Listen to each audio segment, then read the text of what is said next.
Welcome to the Empathic Mastery Show. I'm your host, Jennifer Moore, and I'm so glad you're here. This is a place where we talk about what it means to be highly sensitive and empathic, how this impacts all aspects of our lives, and we explore tools, resources, and solutions so we can shift from absorbing all the thoughts, feelings, and energy of the world around us to being beacons for calm, love, and healing. Hey there, everybody. I'm back. And today I've been getting so excited about this interview ever since I met Lino. Lino, I had the privilege of being on Lino's podcast, A Little Less Fear, a while ago. And we just clicked. It was like I was meeting my brother from another mother. And Lino has such an amazing story that I was like, you have to be on my podcast. And so, you guys, I am so incredibly delighted to bring Lino to the podcast. So, Lino Martinez, PsyD, is in the forefront of his life for the first time as a man. At birth, he was given a rare genetic disease, Muckle Wells Syndrome, in which he was diagnosed 36 years later. In just 12 years, from ages 26 to 38, Lino had gone through 40 surgeries to maintain his life. Lino was also born female and transitioned from a female body to male to better match his authentic self at age 34. Lino is now 43 years strong and thriving for the first time in his life.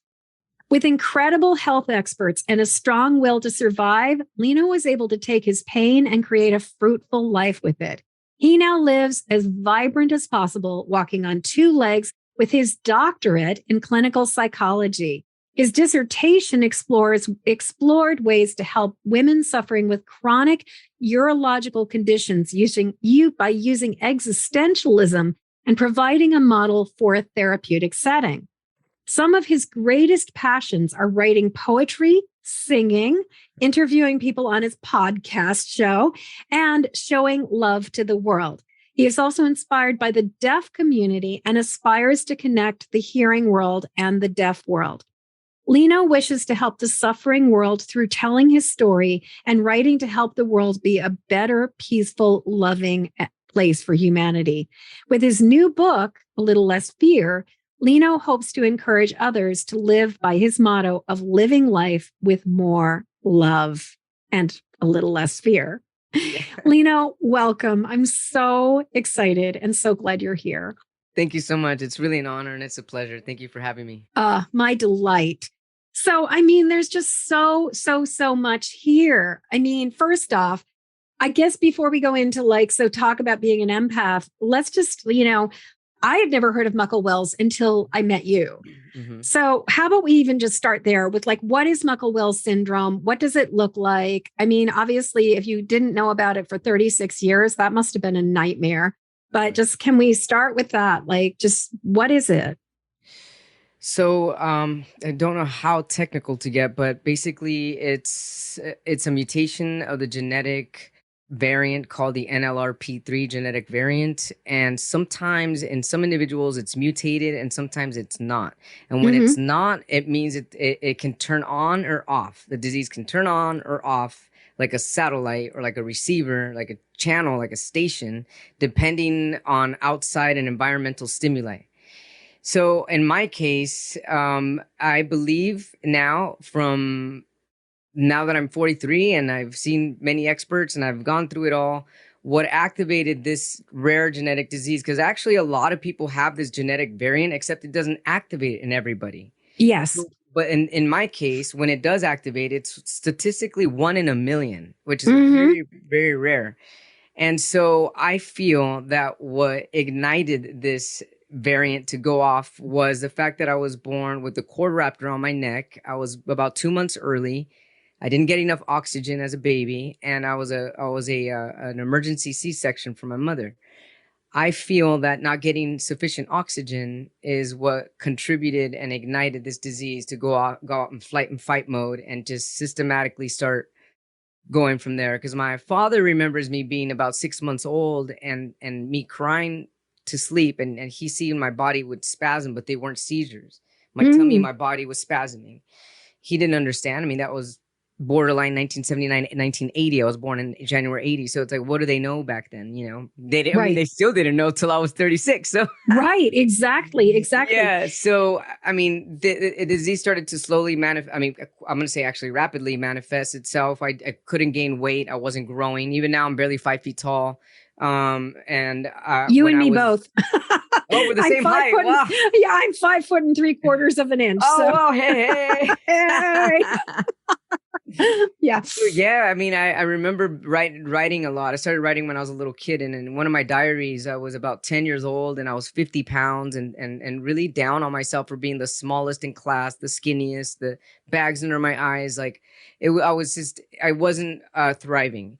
Yeah. And so as the disease progressed, basically what the disease does is it causes inflammation all over my body, everywhere, including motor neurons, including the nerves of the body.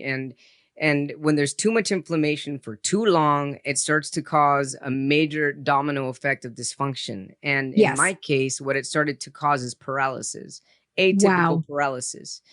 And so by the time, to make the long story short, by the time I was 26 years old, the way that the disease was like in full force at this time was I was not able to pee. And I thought the doctors were like, well, maybe it's a UTI. And I kept going. There was no UTIs. And it was like, I have to pee all the time. Every 5 minutes, I gotta go. Okay, maybe it's like irritable bowel syndrome, but urinary irritable bowel. I'm like, no, I feel fine. So they tried all kinds of stuff to make they noticed that my bladder, when they finally looked inside my bladder, they saw that it was hardening and shrinking. And they didn't understand what this was. They said, well, it's inflammation of the bladder lining called interstitial cystitis. We're just going to make it bigger. And the more they made it bigger, the more it got traumatized and it would just shrink up even more. Oh. Yeah. So then I finally ended up going to UCLA at 28 years old. And by then I really couldn't pee much at all. And so they did endless studies and tests, and they said that my pelvic muscles were not working. They weren't expelling urine. It's like they were frozen. And so when you don't use it, you lose it. Right. It's just like any muscle. If you gain atrophy, if you don't use it. So the more time went by and the more doctors were trying to do procedures and trying to figure it out, the more my bladder was shrinking. And by the time I was 32, I was only holding 4 ounces of liquid. And by then they already had done, about 12 surgeries to try to save this bladder. But the last, I guess what ended up really being it's time to get it out was the fact that I was catheterizing 10 times a day for a year. That's 300 times a month through my urethra for a year. And by then it was so painful. It was so strictured. I was crying every time. I didn't want to live. I didn't even want to live anymore, really. Yeah. I thought, what's the point of life now?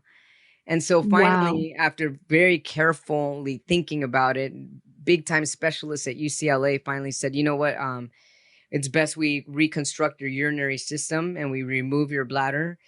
And I was scared. I'm not going to deny it. I was scared. I was 33 and I never met or even read articles of people living a long life. Can you live without peeing? Can you live without a bladder? Right. I mean, a gallbladder all the time, and I had met and I've heard of people who've had colostomy bags and people who have lived without parts of their intestines. But I think you're the first person I've ever met who said that you were living without a bladder. So yeah. Well, and isn't it interesting that kidneys, I don't know if you're aware of this, but kidneys are connected to fear. And, there's a whole connection between like kidneys and our relationship and fear. And the fact that your podcast is called A Little Less Fear, when the area of your body that was having issues is the whole urinary tract arena. Because I think, anyway, sorry for interrupting you, but I was just thinking no, and you're right on point, because what you're talking about, actually, I discovered years later. I discovered maybe just barely 2 years ago, very recently, that a lot of the things that manifested in my body were all emotion. Everything is attached to an emotion. So, I mean, yeah, the disease that may have activated when I wasn't breathing as a kid, but other Right. things were present in my life. My mother was emotionally unavailable. She was an alcoholic. My father was working all the time. And then I knew I was a boy from the time I was a kid, but my parents forced me to wear girl clothes and bows in my hair. And I mean, literally forced me. And so Yeah. all this fear that I was living in, it makes sense why that would be the first thing to go. Yeah. The first Yeah. thing that was going. They removed my bladder. I'd only met one man that had it done, and he was in his 90s. And I thought, well, what the hell? He's 70 years older than me. Can I make it that long? Am I going to live? I just went for it. At that point, there was no more room for fear. At that point, it was just survival. I got to do this. So I finally had a complete reconstruction of my urinary tract. And as you were talking about intestines, they removed the first surgery. They removed about 20 inches of my intestine, and the second surgery about 30 inches of my intestine. They used my Wow. small intestine to make a reservoir for my urine. It's called a neobladder. And now then they used my appendix to create a conduit, which is a hole where I catheterize the stoma through in my abdomen area. And so, yeah, it was a very crazy, crazy surgery, 3 blood transfusions. It was 13 and a half hours, and it took about 5 years to heal. Oh Yeah. my goodness. Yeah. Well, and as you speak about it, it took 5 years to heal. One thing I've noticed for a lot of people is that we have such a quick fix culture that a lot of times we start thinking like, and doctors often will give misinformation about the in terms of the length of healing process. Like it seems like doctors and contractors always underestimate the amount of time it's going to take for something to get done. And so I'm just thinking like, what an amazing journey for you to go through 5 years of the healing process, especially like I just know so many people who probably would have been like 6 months into it and been like, this isn't working. And like just not trusting in the healing process. So how was that 5-year healing process for you? Did you have moments of doubt? Did you have points where you were just like, I don't know, do I need to just be patient or did this just not work? Or It came to a point where, I mean, I've always been very ambitious since I was a kid, and I've always been very loving and had a lot of love to give people and to give myself despite the challenges. yeah. So at that point, what I had done is accepted it as being my forever life, which I now see I had to actually give that up in order for me to thrive. But at that point, that was the best thing I could do, is to accept it. This is my forever life. I will be forever disabled. And maybe I will always live as a patient in hospitals. I was living in hospitals for 10 years. That was my life. Yeah. I was having averaging 4 surgeries a year. And my friends were doctors and nurses. You And were averaging. I also had my current friends, but Yeah.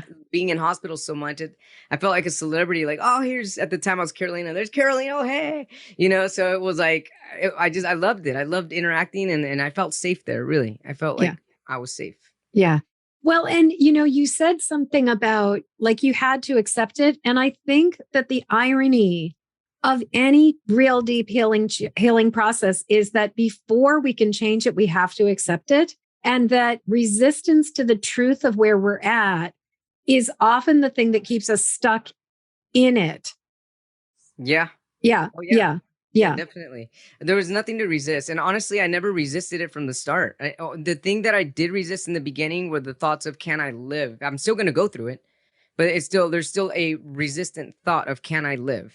Can you live? And when I was able to say, well, you know what? I don't know, and I'm going to go for it. And so I kind of just released resistance after that, and just went head on.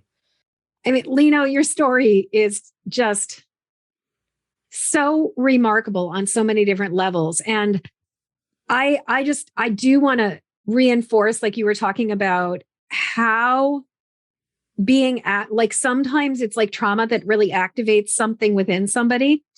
And I had a friend who developed a disease that can be dormant in somebody's system for many, many, many years. And I sincerely believe that the thing that activated it with them was that they tripped on the stairs and they fell and they hit their head.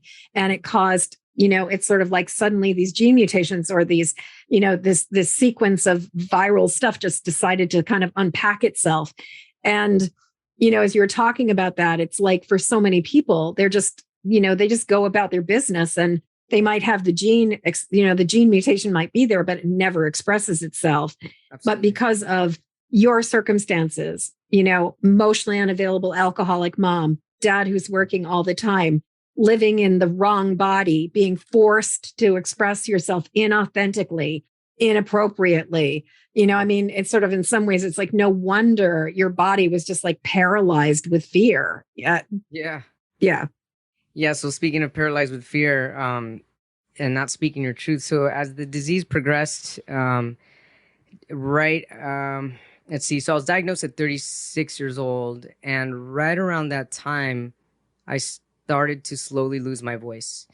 And when I finally got the diagnosis, it took another 2 years to get on the right medications because I still had a bunch of other surgeries to go through. And also the injections, the disease is so rare. The insurance needed proof of how this was detrimental in order for them to cover it because it's $30,000 a month. Crazy. Yeah. Oh. So I know. It's crazy. It's crazy. It is crazy. Yeah. Yeah. While I was waiting for the insurance to approve it, and while I was waiting for other surgeries to go through, the disease progressed to my vocal cords, and I lost my ability to talk for 2.5 years. And when that happened, it was very painful. For anybody that knows what any type of paralysis feels like, it hurts to move anything that's paralyzed. And so even humming, even clearing my throat was very painful. And so when I started to live in this silence, I started to become very depressed. I wear hearing aids. I was losing my hearing. I was becoming deaf and mute. And so I thought to myself at that point, I did start to go through a depression. I went to school to get my doctorate in clinical psychology, to listen to patients, to talk to patients. I can't do either or. What is my life? What is my future? What am I doing here? And so when I went inward at that point, I discovered meditation. I discovered Buddhism. And I started really going inward. And when I started going inward, I started noticing a lot of things that I didn't notice before, a lot of downloads that I call them information messages. Yeah. Talking to people telepathically and feeling more things empathetically and being more empathic, and didn't even know that these signals were so bright and alive within me. So becoming silent allowed other things to activate. And I would say that's activated from the soul. Yeah. And once I activated my soul within myself and I became more true to myself and started loving myself more, things started to align. I met the right doctors. The medication went through. Messages said, start to write your book. I wrote a book, started a podcast slowly. I started with one vocal cord. And then now here I am at 43, 2.5 years later, and I'm finally thriving. So it's been quite a... And singing. There was that TikTok with you singing Stray Cat Strut the other day. I love singing. Yeah, I love to sing. And you can sing. Thank you. I appreciate it. Yeah. Yeah. I love it. What an amazing journey. So how does, obviously this is the Empathic Mastery Show and you identify as an empath, and, we that's part of why you're here, aside from the fact that you just have this amazing story.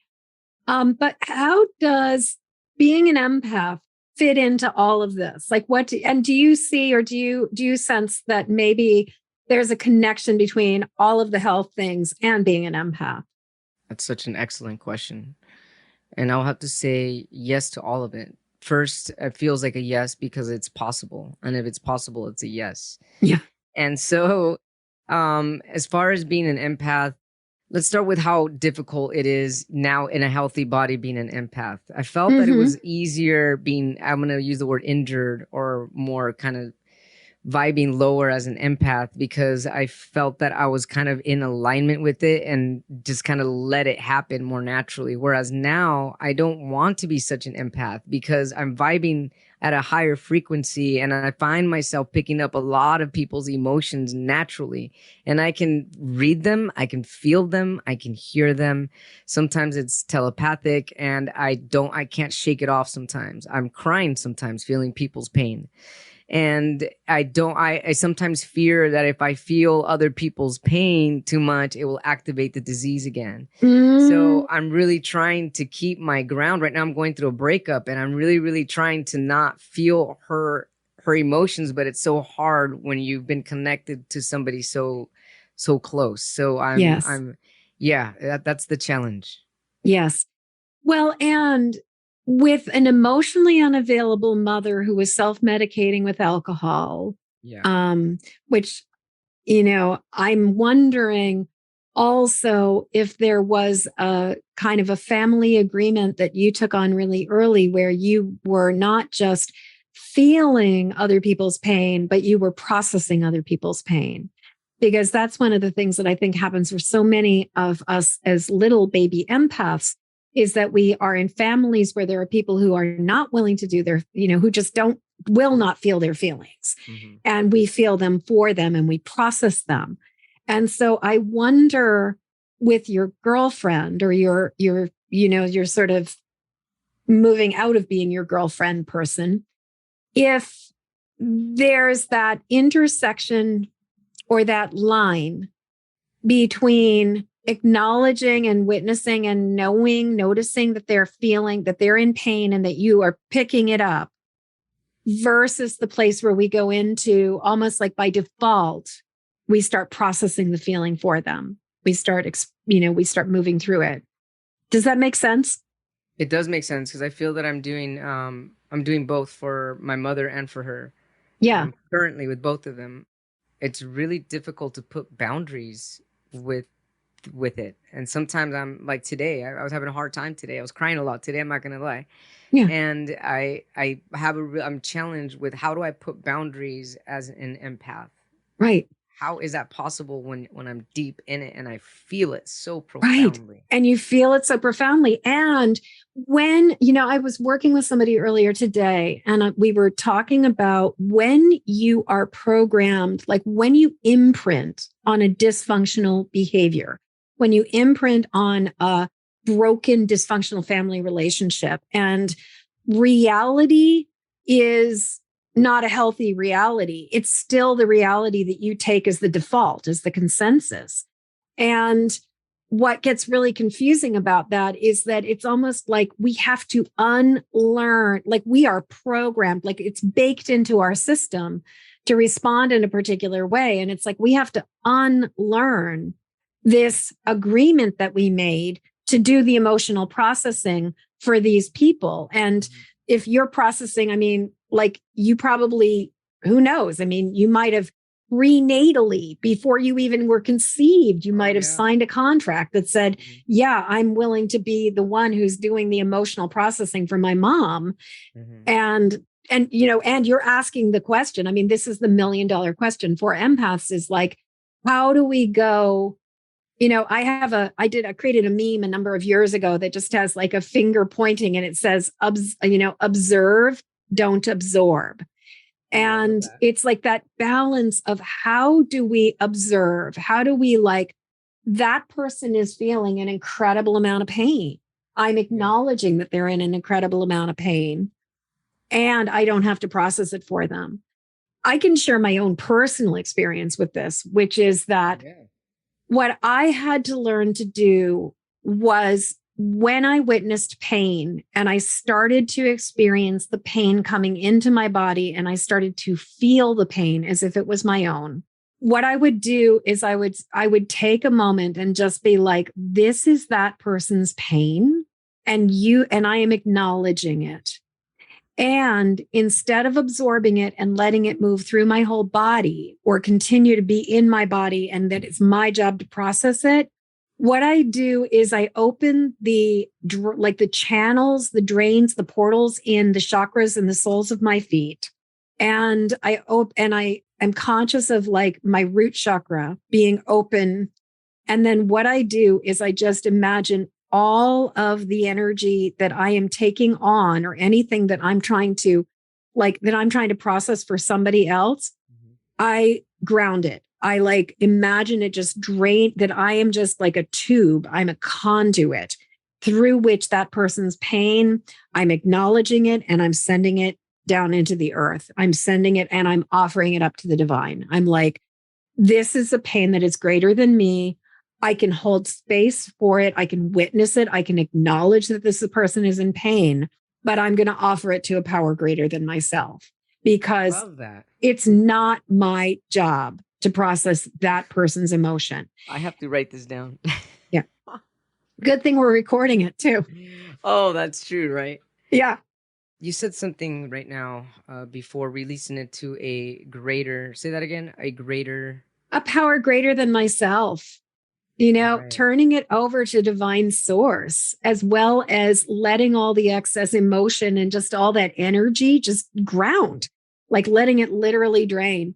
And the other thing I will say is that the more personally comfortable I am with sitting with my own discomfort, with my own misery, with my own anguish, and just being merciful towards myself, the less I need to rush in to rescue somebody else.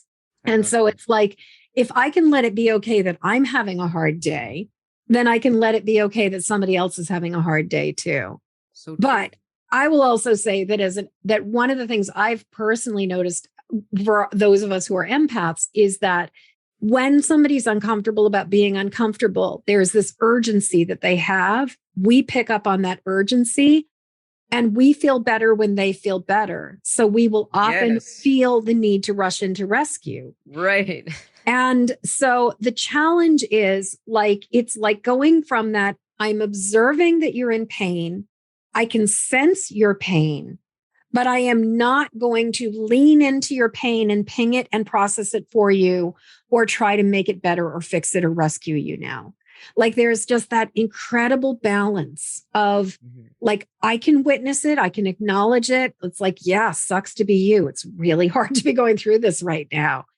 But at the same time, to be able to be like, and this is yours to process. This is yours to feel. I'm not saying that to you specifically. I'm talking about the theoretical person who's going Right. through the thing. So that totally makes sense. I love how you said that. Thank you for that, and I wrote it down. Yeah. I feel better already just hearing it that way. Yeah. You know what? Some of the things that you were talking about, the whole rescue thing, I did that a lot as a child with my mother. I was Yeah. rescuing her all the time because a happy, healthy mother means that I'm loved. Ding, ding, And ding. yeah, and so see now I'm feeling it. It's just I was always rushing to save her, and I find myself kind of doing the same thing with a person I was recently with, and so Well, we imprint on it. It's like we come into these family agreements and we come into these family relationships oh where that's yeah. and we come into these with this understanding that this is our job. And I also think that there's this interesting phenomenon. There's like some people, there's a people talk about the mother wound and about like one of the dynamics of the generation of, I would say, like the late stage boomer women, and then and then the Gen X women, especially, and to some extent, even the early millennial women. But I think like the late stage boomers and the Gen Xers, there are a lot of us who were doing our mother's emotional heavy lifting. Like there was a lot of like boundarylessness of like, we were the daughters that were the confidants. We were the ones who were responsible for our mother's emotional processing. And I think, and I think it's almost like a phenomenon that there are so many of us who like had to get to be an adult and suddenly went, wait a second, I've been processing my mother's stuff for her for my entire Yeah, life. yeah. And you being, I mean, it's interesting. I was not born 2 months early, but I was born almost a month early. And I mean, I was processing my mother's emotions from the time I was in utero. Like, Oh yeah, of course, definitely. and I'm imagining like you were processing, like you have a mother with a lot of intense emotions that she doesn't know what to do with. I had Oh a yeah, mother with a lot of intense emotions that she didn't know what to do with. right. And it's sort of like, even in utero, we're already Oh having yeah, to deal with that processing. we are. Yeah. Speaking of utero, something that you had mentioned earlier were soul contracts. Yes. So some of the things that I try to, because I'm very spiritual, and so Yes. some of the things that have helped me unlearn Yeah. some of these self-sabotaging behaviors is understanding that I came into incarnated into this world to learn something, to have a lesson, to grow, and to expand. And so in knowing that, I ask myself often when I am in pain, I'm in distress, what am I learning from this? Please show me what I'm learning. And usually it's one or two words: self-love or patience. And the words come fast, and I'm not pushing it. I'm receiving them. And so I know that in these abandonment issues and these traumas that I go through, that I've gone through and still feel, that it's all in the field of me learning to love myself even more in depth. And what does that mean? To just see myself, the purity of all that I am. Yeah. And in the thing that gets challenging sometimes, again, as an empath, is that the more that I see what a pure being I am and how much I am all love, I see everyone for the love that they are. Yes. And in being so open to that love, it makes me that much more closer and exposed to feeling their pain as well. Yeah. And yeah.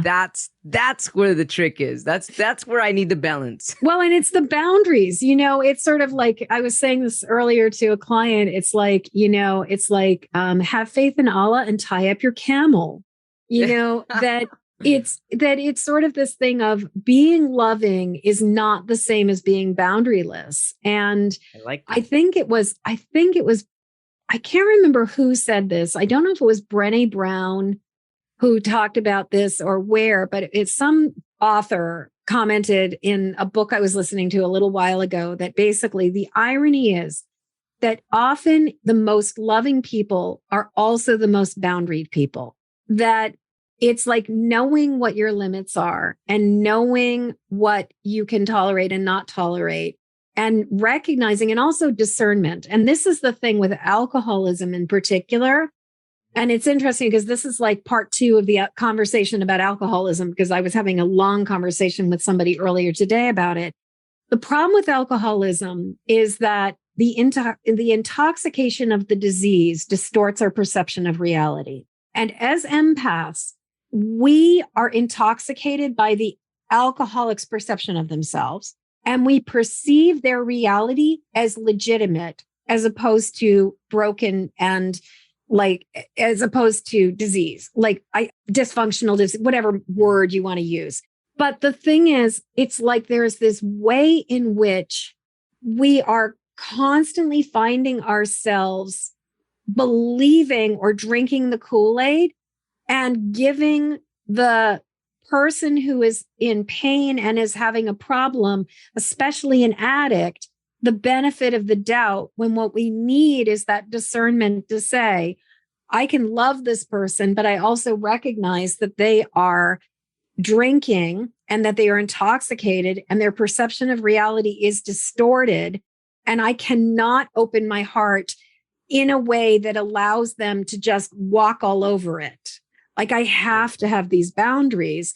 And so that means things like I'm not going to respond to text messages after, this person's got their drink on at 8:00 at night. Right. I'm not going to answer the phone when they call me drunk. I'm not, that ability to be like, I can love this person, but I can also have boundaries about when their distorted perception of reality is going to intoxicate my perception of reality, and I will give myself away in it. I will compromise my truth for that other person. Is what I'm saying making sense?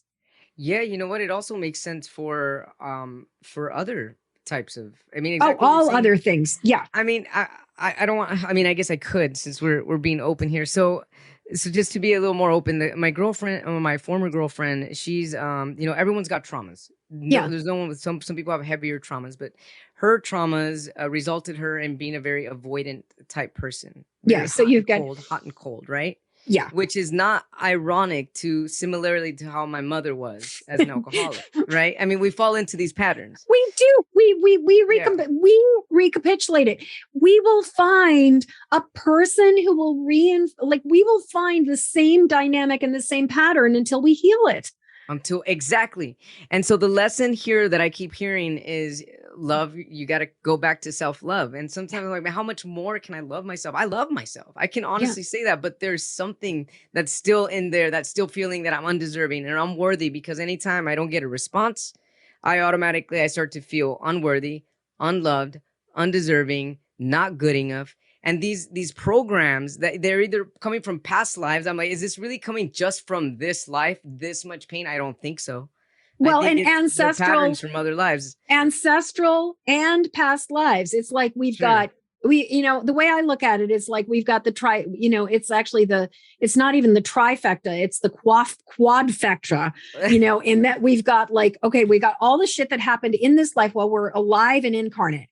We've got all the stuff that we experienced in utero, while we were there. Then we've got all of the inherited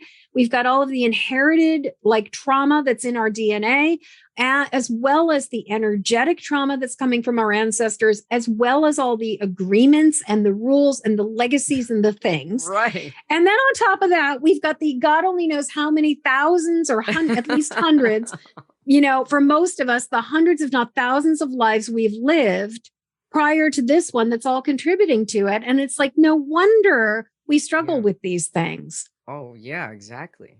Yeah. And all there's a lesson. And all of it is Right. there's a lesson. And that's what I'm currently trying to do. I'm trying to learn this lesson so that I can level myself up, my soul, to expand, to grow, and just to love everybody unconditionally, including myself. Yeah. Well, and you were speaking about the abandonment, like when you get that text message or you send a text message, you send us something, you check in, and you don't get any response, you get ghosted or just something. And then you spiral into that. I'm feeling abandoned. I'm feeling insecure. I'm not really sure what's going on here. Yeah. The thing is that if you experienced any kind of programming or gaslighting as a little kid, where you were basically like you were told that I'm ignoring you because you're being a little shit, or like if there was any place where you actually got that programming, I did. where, so of course, the evidence is when your mom ignores you, that means that, and she's literally told you, I'm doing this because you're unlovable or you're unworthy, then why would you not interpret that person not responding with, even though they've got like avoidant attachment disorder, right? Why would you not immediately, until that message is dismantled and we've taken it apart, right? Why wouldn't you immediately interpret it in the way that you were taught to interpret it? It's so true, and I need to, and I'm trying really hard to unlearn this. Really, it's one of the most challenging things. It's more challenging. I mean, it's a different challenge than the physical things that I've gone through in surgery, but it's equally. Since pain for me doesn't have measurement, I mean, I feel that it's equally painful, really. Yeah. Yeah. So, Lino, something that I used to do on the show a lot, and I haven't done in a really long time, is I actually have incorporated tapping, where we did some EFT tapping. And I'm wondering if if you'd be open to playing with me. I love it. Yeah. I've tried it on myself. It's been about a year, but I would love to be Yeah. Yeah. Because there's, the thing is, especially if you've encountered just like online tapping, and especially if you've encountered just the tapping scripts, it's really different when you're doing it dialed in and specifically for yourself. And for what you're really working on, as opposed to just kind of like a generic tapping script. Right. That's true. Yeah. But if you're open to it, I'd love to do a little bit of tapping. Yeah, I'd love this. So what I'm hearing in what you're describing, and I'm wondering, like, it seems to me that we're dealing with I'm sensing two things. There's the core message or the belief that when she does not respond to my text, it's because I'm unlovable. Would you say, is that an accurate description of I'm unlovable? I did something wrong. I did something wrong. Yeah. Yeah, it sounds again. That goes back to what you were saying before I started telling you about this. You were talking about the need to rescue. So it's also that if I go and I answer, right, because I haven't heard from her, are you okay? Or I didn't mean this. That's trying to rescue the avoidant, and rather than just being in my own strength and my own power and believing that, going back to spirituality, that she has her own spirit team helping her and guiding her through this too. It's still challenging because it wants to be very there's an impulsive need and to say, are we cool? Yeah. Yeah. Well, and especially when your sense of survival and your sense of like, you need to be in loyal alignment with your parents and with your mother in order to get your fundamental needs met. And so you're going to do everything you can to peacemake and to make sure that it's safe. And if you're like recapitulating, or any of us is recapitulating that pattern with a romantic partner, we're going to have that like need to know it's cool, even if it's not cool. I will just say as a side note, I really love the movie He's Not That Into You, for like just kind of that energy of letting somebody, like not chasing or pursuing or trying to get somebody to love us when they can't love us, and just kind of let them be. Because I mean, and that's a big challenge with somebody who's got avoidant attachment stuff, because like the dynamic of like they're constantly in that role of like letting you be the seeker and them always being the one who's being chased and pursued. Right. But they're also always the one sort of like playing hard to get and putting up their hands. And, breaking out of that pattern, there was this cartoon book I saw many years ago called The Seeker and the Sought. And it was about the idea that in relationships, you have one person who's often the seeker and the other one who's often the sought. And that it's a power struggle between the two of them. But often it's the sought that has the power in the relationship and the seeker who can feel really disempowered. But ironically, it's when the seeker stops seeking that the sought then gets to decide, do they actually want to be in the relationship? Or are they like, it's kind of like if you're like, yeah, you do you, boo. Like, okay, fine. You don't want to be here. Go off, do your thing. And they don't feel you pulling on them. Then they will either be like, oh, but I do want to be in this relationship and come back around, or you're free. But it's just such an interesting thing. So in terms of messages or beliefs, I did something wrong. On a scale of 0 to 10, if you were to imagine like 0 being, or maybe percentage wise, like 0% to 100%, how true does that feel? I did something wrong. How true does that feel? So I'm going to say 5. Okay. And should I explain or just give you numbers? Nope, don't even bother explaining. Okay. Yeah. Okay. And then what about, is it I'm unlovable or I'm unworthy? Is there another message about that? Or is it just I did something wrong? I honestly, what came to my head is I fucked up. I fucked up. Okay. So I fucked up. Is that still a 5 or is that bigger? It's about a 5. Yeah. Okay. And then what about sort of the feeling of urgency when and I'm wondering, is like, do you send the text message and then you don't get anything back? Or did they when does that feeling of like, I need to do something about this come in? When I don't hear from them. Okay. And is that usually like you send a text message and then you don't hear from them? Yeah. Okay. So if you think about the period of time between, and how long, I'm just out of curiosity, how much time does it take to go from I send a text message to I'm not hearing from them and you're starting to feel that panic come in? I start to feel the panic sometimes right away within an hour, and then sometimes within half a day. Okay. So basically we're talking between 1 to 12 hours. Yeah. Panic ensues, basically. Yeah. And if you were to imagine that moment when the panic sets in, and I'm using the word panic, would you say it's panic or is it fear? What is it? I was about to explain. Again, that's because I'm an empath. I can feel their emotions.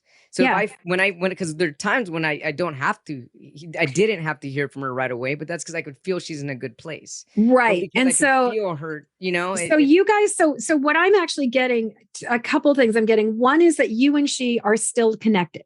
And so that even though she's saying she doesn't want to be in a relationship with you, you're still corded to each other. You're still connected. Yeah. And so that's one of those places where, in my experience, you have to call their bluff. And you have to basically be like, well, okay, if you don't want to be in a relationship with me, I'm going to retract. I'm going to pull out my cords or my tendrils. I'm going to disconnect from you because you don't want to be in a relationship with me. And it's too painful for me to continuously feel you. And this is her second time doing this to me. Wants to only be friends. Yeah. First time she came back within 4 days, and this time it's been a month.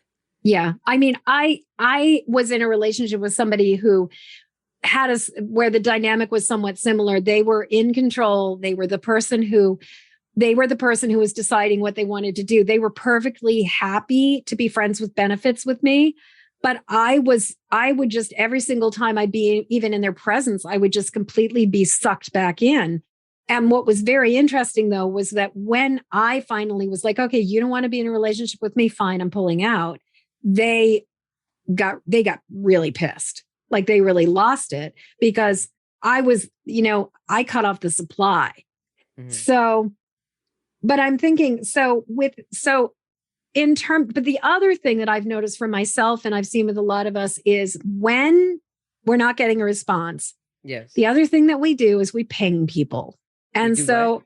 Ping people, like the computer idea of pinging something where you're like sending a ping just to see if you get a response. Mm-hmm. I would invite you to just look at, are you pinging her? Are you like, when you don't hear from her, are you telepathically reaching out and sending a little bit your feelers out there to find out what's going on with her? And that's when you feel her pain. Like that's when you feel her confusion. That's when you feel her ambivalence, all of those other things. Maybe you aren't, but I'm just, because you are also, I can sense you're still very connected to her. Yeah. But let's go back to the 1 to 12 hours. Would you say, so is it panic? Is it fear? Is it distress? Like what feeling would you say arises? Well, first physically. And what I start to feel physically first is all the blood rushes to my fingers and my toes. And I get this empty pit feeling in my heart and my gut.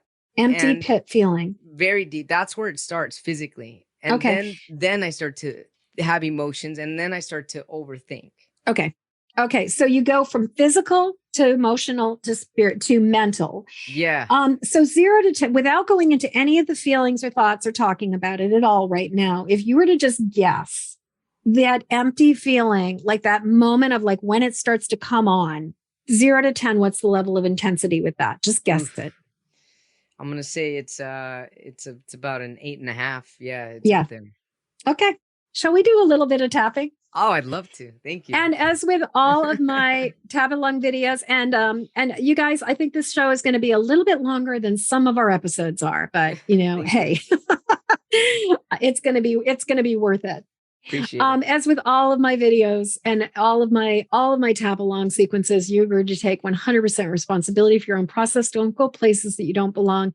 If I say something and the words don't work for you, change the words to work for you. So even though it feels like I fucked up. It feels like I fucked up. It feels like I did something wrong. Feels like I did something wrong. I send out a text message. I send out a text message. And somewhere between 1 and 12 hours. The blood starts to rush into my fingers and toes. I feel this empty feeling in the pit of empty pit feeling in my body. And then I start feeling the emotions. And then my head goes at it. I'm just acknowledging all of this. And I am open to the possibility. That this can shift. In a way that works for me. And I can love myself through this. Even more. So even though I feel like I fucked up. I did something wrong. And I send off a text message. And somewhere between 1 and 12 hours. Suddenly, the blood just starts rushing into my hands and feet. I have this empty pit feeling. And then I start to feel the emotions. And then my head. Just starts to come up with all kinds of thoughts. I'm just acknowledging all of this. It's really understandable why I feel this, why I'm going through this. It's really understandable why I'm feeling this and going through this.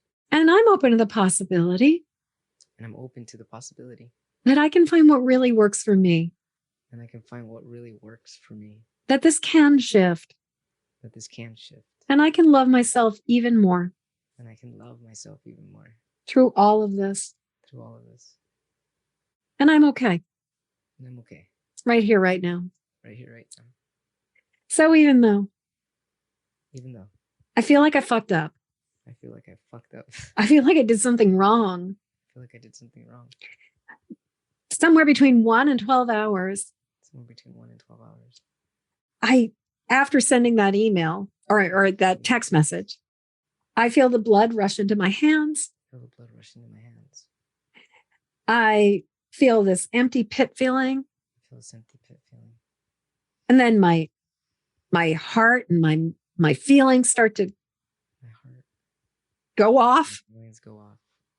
And then my mind just takes it to the next level. Takes it to the next level. And I'm thinking. It's just true. This is true. This is what happens. This is what happens. And it's understandable. It's understandable. I got good reasons for feeling this way.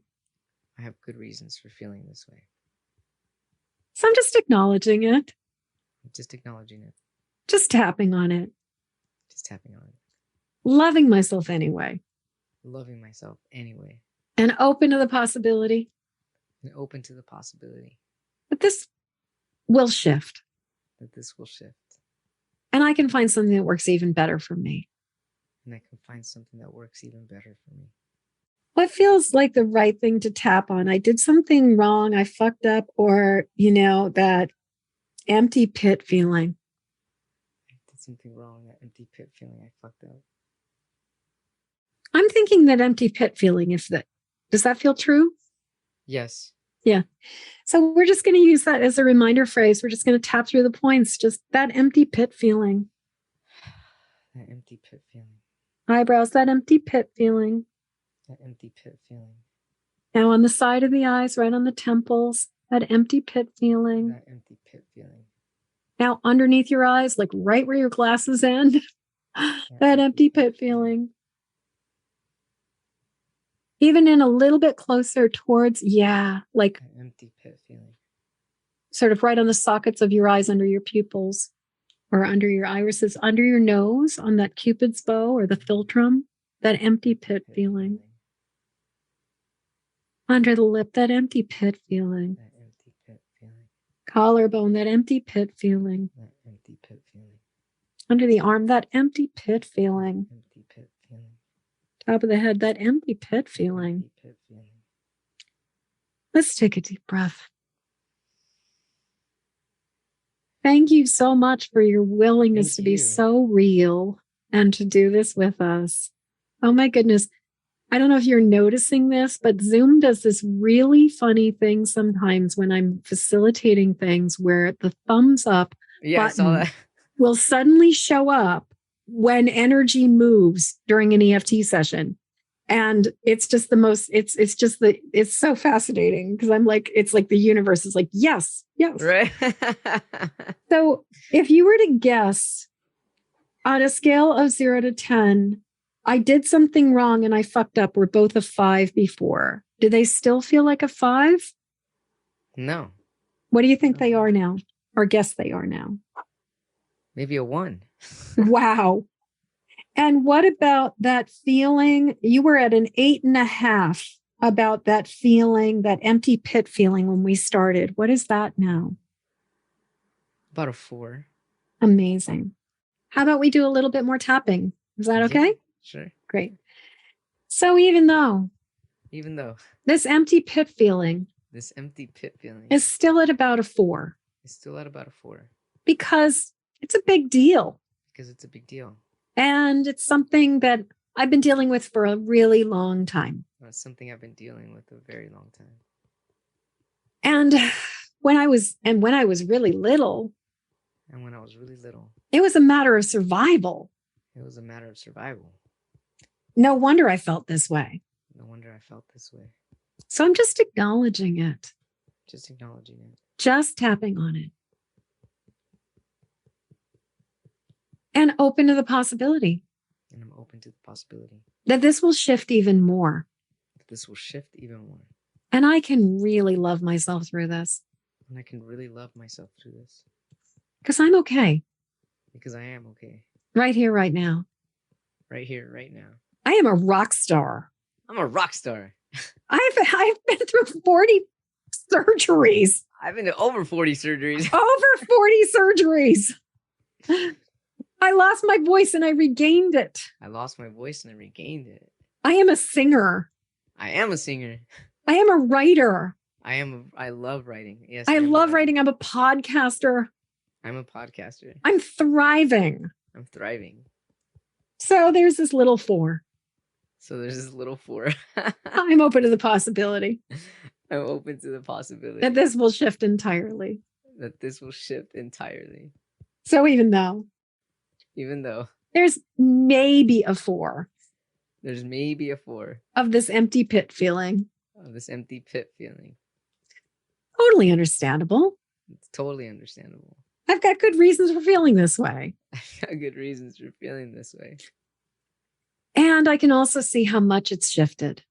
And I can also see how much it's shifted. How far I've come. How far I've come. Over 40 surgeries. Over 40 surgeries. Losing my voice for 2 years. Losing my voice for 2 years. Regaining, and yet now I speak, I sing, I write. I speak, I sing, I write. I podcast. I podcast. I am thriving. I am thriving. And I deserve. And I deserve. To love and be loved. To love and be loved. With the same level of reciprocity.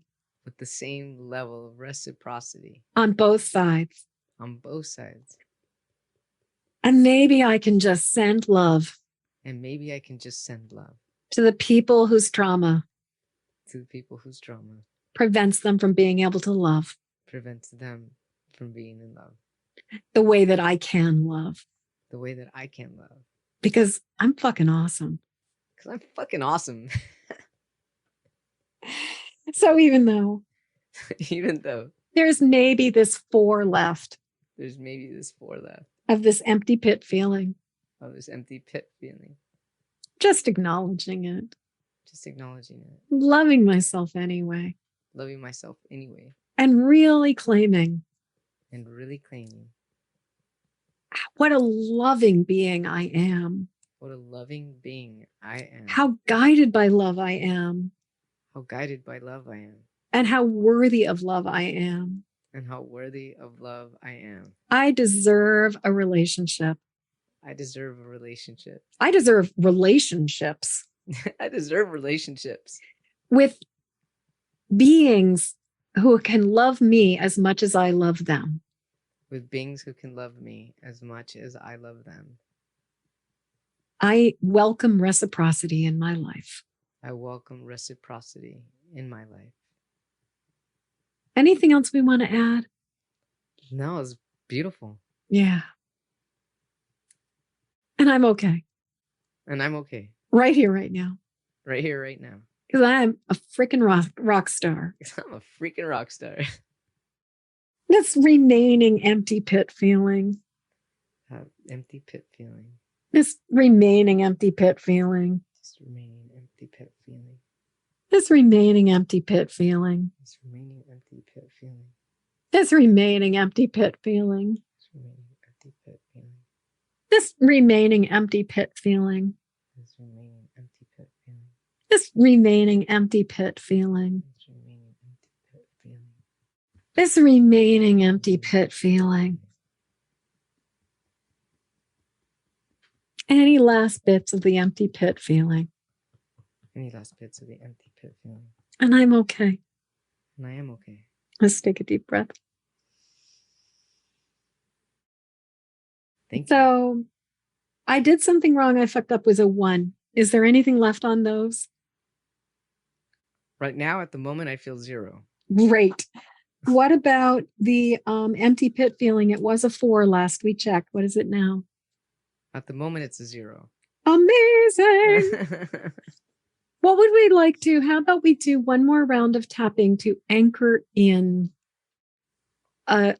something that you really want to reinforce for yourself? Like I am a rock star. I give love. I am worthy of love. I give and receive. Like what feels like the right message for you? Oh, geez. Give and receive equally. Yeah. And because I almost thought I'm worthy of, but if I were to give and receive equally, that would feel worthy of. Yeah, So, exactly. Yeah. Mhm. So here I am, So here I am, recognizing myself recognizing myself as a deeply loving person. as a deeply loving person. And I welcome And I welcome reciprocal love, reciprocal love, relationships of equality, relationships of equality, where I receive as much love as I give. where I receive as much love as I give. And I give as much love as I receive. And I give as much love as I receive. And and I just think, and it's okay. And it's okay that there are some people that there are some people who are not capable of this yet. who are not capable of this yet. I can love them. I can love them. And maintain a boundary. And maintain a boundary. And open my heart completely. And open my heart completely. To the people who open their heart completely to me. To the people who open their heart completely to me. How's that land? It lands beautifully. Yeah.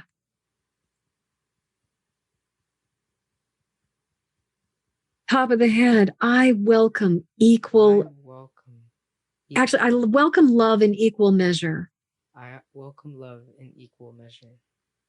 I give love and I receive love equally. I give love and I receive love equally. I welcome love in equal measure. In equal measure. I receive love. I receive love. And I give love equally. And I give love equally. Side of the eyes. I welcome love in equal measure. I welcome love in equal measure. I give love. I give love. And I receive love. And I receive love. Equally. Equally. I welcome love. I welcome love. In equal measure. In equal measure. I give love and receive love. I give love and receive love. With reciprocity. With reciprocity. I welcome reciprocal love. I welcome reciprocal love. Love where I give as much as I receive. Love where I give as much as I receive. And I receive as much as I give. And I receive as much as I give. I am loving and loved. I am loving and loved. I welcome love. I welcome love. I embrace love. I embrace love. And I offer love. And I offer love. And I start with me. And I start with me. I give myself love. I give myself love. And I receive love from myself. And I receive love from myself. I welcome reciprocity. I welcome reciprocity. In all love. In all love. I give love. I give love. And I receive love. And I receive love. And I receive love. And I receive love. And I give love. And I give love. And I'm okay. And I'm okay. Let's take a deep breath. How are you doing? I'm doing well. There's that thumbs up again. There's that thumbs up again. Oh, that's amazing. Yeah, Zoom. So I have a metaphysical relationship with Zoom. I think so. Yeah. Yeah. Ah. Thank you so much. That was really beautiful. I feel a lot at peace. I feel my heart centered, more calm. I feel there's more clarity. And I'm just really appreciative and grateful for the space that you've given me. And everybody that's watching this is going to be so helpful for so many people. Lino, my absolute delight and pleasure. This really was just, thank you for being so open, for being so real. So we are at that point where we're like just coming around to the top of the whole thing. And I always like to do two things. Sure. One thing I love to do is I just love to take a moment to think about that young little Lino at some point in their life where they really needed a message from the wise, thriving self that you are. Uh-huh. Because I really believe that podcasts exist outside of time. They live for for years after they've been recorded.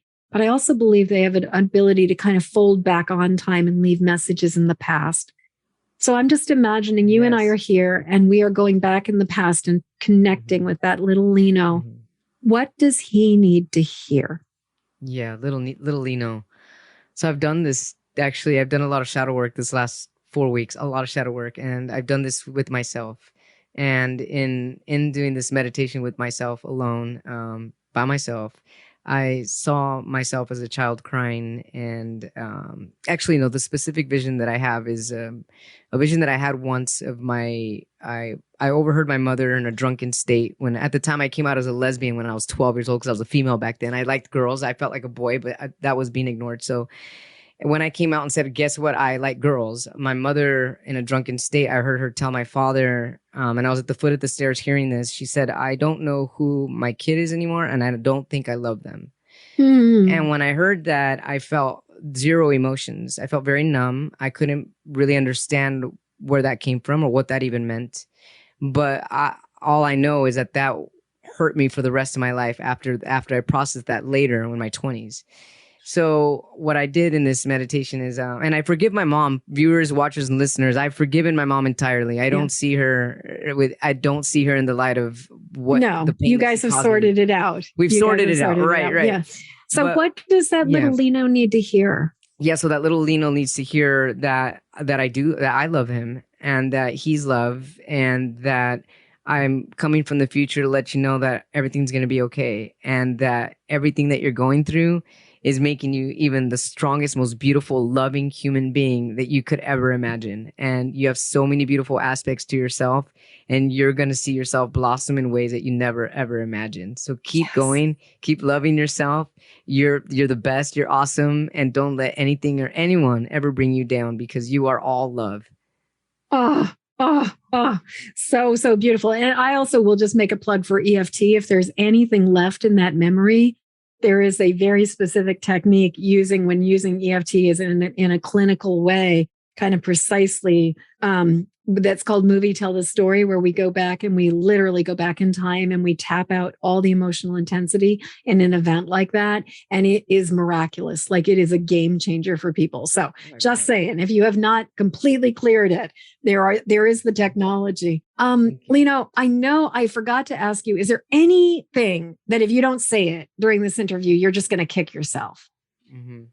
Yeah, I'm really huge on self-love because that's been one of the biggest things that I've been trying to master through my whole life. From living in hospitals, having major scars in my body, from changing my body from a female to a male. Yeah.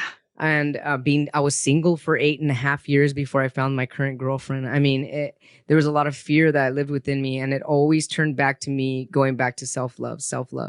So if somebody needs to hear this, I'm here to let you know that the best thing you could do is to love yourself. And how do you start loving yourself is as small as giving yourself a pedicure or a manicure or taking a longer shower or a bath, baby steps. It doesn't have to be anything extravagant. And say, I love you when you don't feel it. You will start to feel it when you do things for yourself using all of your 5 senses. Don't give up. Keep going. Yeah. Don't give up. Keep going. And I also want to say sometimes it's as simple as noticing, going to the bathroom when you notice you need to go to the bathroom, putting on a sweater when you notice that you are hot. I mean, you are cold, taking off the sweater when you're noticing you're hot, drinking taking a sip of water when you notice you're thirsty instead of waiting, instead of putting it off. True, like all of the tiny little microaggressions we put ourselves through on a daily basis. And just even those teeny little ways we love ourselves. Lino, this conversation has just been so delicious. It has been so your candor, your honesty. Like you've been so transparent and so real and just have shown up with just such a pure heart. I am sure everybody who's listening is appreciating this. So obviously you have an amazing podcast, A Little Less Fear, which is available. You're really active over on the talk, on TikTok and everything. How do people get in touch with you? What are the ways? And we'll have stuff in the show notes as well. People can email me directly at alittlessfear@gmail.com or through my website at www.alittlessfear.com. And on my website, you'll be able to follow me on Instagram, on TikTok, and YouTube, my YouTube channel. My podcast is also on there, and the link to Amazon where to get my book is on there. Fantastic. So guys, everything will be on the show notes so that you can access that. And, come on over to, if you're a TikToker, come on over to TikTok and join me and Lino over there. Yeah. Your handle on TikTok is? At A Little Less Fear. At A Little Less Fear. And of course, as you guys might guess, mine is at Empathic Mastery. Lino, thank you so much for such a good conversation. This was beautiful. Thank you so much. Oh, you're so welcome. Take care now. As we come to the end of this episode, I'd love to hear what you're taking from this show. Please jump over to empathicmasteryshow.com to leave your comments. In the show notes, you'll find a link to grab your copy of my Empathic Safety Guide, 3 Basics for Finding Calm in the Eye of the Storm. And while you're there, please subscribe and follow this show. And thank you for your help sharing this show with the people who need it. Please help me to spread the word and send this podcast to friends or family members who need support living as highly sensitive empathic people. Then join me again when the next Empathic Mastery Show airs. Okay, one last time. Hop over to empathicmasteryshow.com for your Empathic Safety Guide. And until next show, shine on. We need you and your gifts here on this planet. So please don't judge your empathic rainbow by colorblind standards.